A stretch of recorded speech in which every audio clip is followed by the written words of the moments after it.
Welcome to Operations and Facility Management, the third course in the Indoor Golf Alliance University curriculum. This course covers day-to-day operations, backbone of the facility, the systems and habits that keep a venue running smoothly once the door opens. Whether you're setting up operations from scratch, managing a team, or working the front desk yourself, this course will give you the practical framework for your staff training, safety, check-in, troubleshooting, and maintenance. Here's how the course is organized. Module 1 covers staff training, how to onboard new hires and keep a team sharp over time.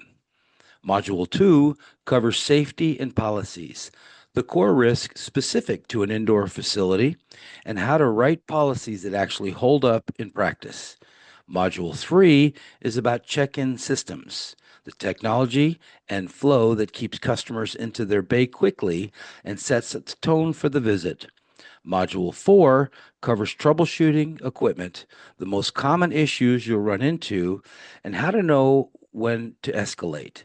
And Module 5 covers maintenance, schedules, the preventative habits that stop small problems from becoming expensive ones.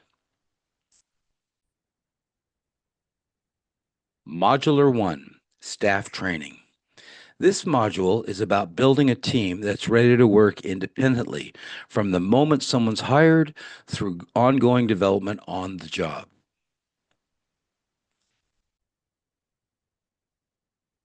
Every new hire, regardless of their specific role, should be trained across 4 core areas before working an unsupervised shift. First, systems. The booking software, POS, and simulator software, at least well enough to start and manage a customer session. Second, customer experience, getting standards, how to explain the simulator technology to first time guests, and how to handle the questions that come up again and again. Third, safety and policy.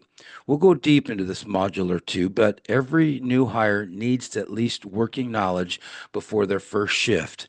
And fourth, basic troubleshooting, the handful of most common equipment issues, so staff aren't stuck waiting on a manager for something routine. Now let's talk about how to structure that training. Shadow shifts should come first.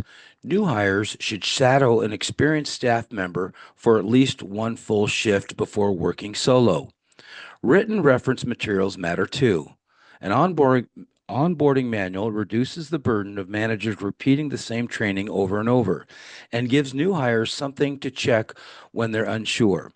Build role specific tracks for front desk, bayside, and food and beverage staff. They share core material but branch into role specific skills. And training doesn't stop at onboarding. Regular refreshers keep policies and troubleshooting steps top of mind, and cross training staff across multiple roles gives you real scheduling flexibility when someone calls out. Module 2, Safety and Policies. This module covers the risks specific to running an indoor golf facility and how to turn that awareness into policies that actually protect your customer staff and the facility itself. Let's walk through the core safety risks. Swing clearance means making sure there's an adequate space around each base so nobody, golfer, staff, or bystander, is in the path of a club or a ball. Inerrant shots can happen even with proper setup, which is why netting, barriers, bay buffer zones are your first line of defense. Alcohol services brings its own risk category. You need clear over-service policies and solid understanding of your local liquor liability laws. Slips, trips, and falls are common in bay-heavy facility, often from turf transitions, cabling, and spilled drinks, and equipment-related injury trends to happen during setup, maintenance, or when customers handle club incorrectly. Once you know your risk, You need policies that actually hold up. Be specific. No more than X guests per bay is enforceable, while keep bays a reasonable size is not. Always define exception process. Even policies will have edge cases. So decide ahead of time who can approve an exception rather than leaving it to staff discretion or in the moment. Keep policies visible. Post the customer facing rules where guests can see them and keep staff manual for everything else. And document every incident, even minor ones. Date, time, people involved, what happened, and what action was taken. Patterns matter over time, and good incident log often reveals a policy gap or facility hazard worth fixing.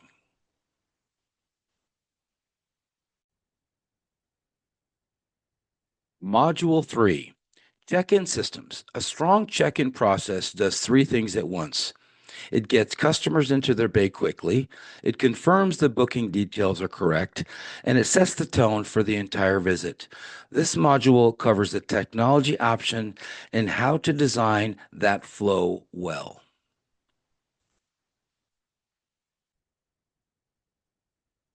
Let's look at your technology options.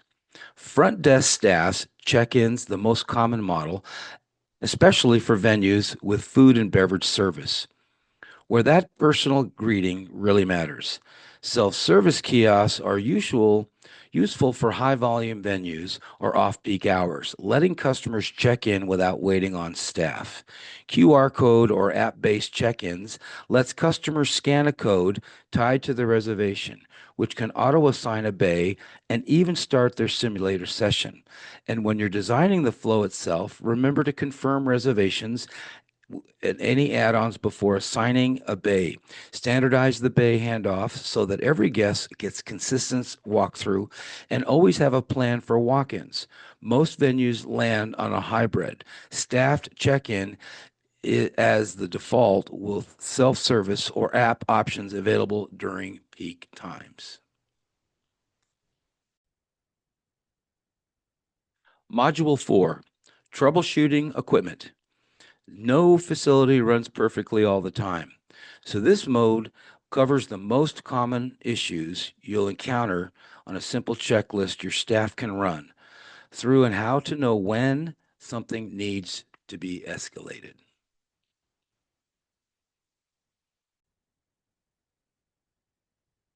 Let's start with the most common issues you'll see. No shot registering as often, caused mat replacement or worn hitting strip, or a sensor that's been bumped out of collaboration. Software freezing or crashing is frequently resolved with a simple restart, but reoccurring crashes may point to the PC that doesn't meet recommended specs. Projector and screen issues. A dim or distorted image usually points to a focus or throw distance problem, while no image at all is usually a cable or power issue. At network drops, where a bay loses connectivity mid-season, or usually resolved by checking the router or switch or restarting the bay's network. Here's a simple checklist to give your staff before they escalate anything. First, confirm the issue is actually reproducible. Ask the customer to try it again or try it yourself. Second, restart the software application first, not the whole PC. Third, if that doesn't work, restart the PC. Fourth, check the physical connections, HDMI power and network cables. And fifth, if it's still unresolved, move the customer to another bay if one's available and log the issue for follow-up. As for when to escalate beyond staff level, do it when hardware looks physically damaged, when the launch monitor won't self-correct with a standard recalibration, when the same bay has a repeat issue within one shift, or when multiple bays go down at once, which usually points to facility-wide network problem rather than a single unit. Module 5, maintenance schedules. Reactive maintenance, fixing things only after they break, costs more in both downtime and repair.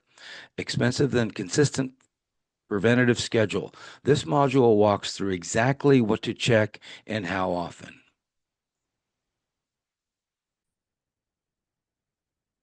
Here's the cadence to build your maintenance calendar around. Daily power cycle each bay, inspect the mats and turf, test a sample shot on every unit, and wipe down high touch surfaces. Weekly, check projector focus and alignment. Inspect netting and enclosures for wear. Clean camera lenses on camera based systems. Review your equipment issue log for everything reoccurring. Monthly, recalibrate your launch monitors per manufacturer specifications. Even if nothing is reported as wrong. Quarterly, take a deeper look at your mats and turf for replacement planning.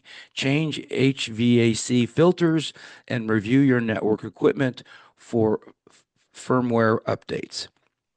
And annually schedule professional servicing for your launch monitors per warranty requirements. Plan for projector bulb replacement and run full facility safety equipment audit.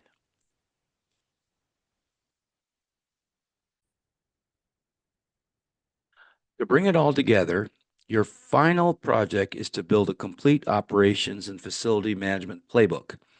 That includes staff onboarding checklist, training on trackline outline, a written safety and policy manual covering guest limits, alcohol service and incident response, a documented check flow with at least two edge cases, a troubleshooting quick reference card for your most common equipment issues, and a maintenance calendar covering daily through annual task. This playbook pulls together everything from all five modules into something you can actually hand to your team on every day.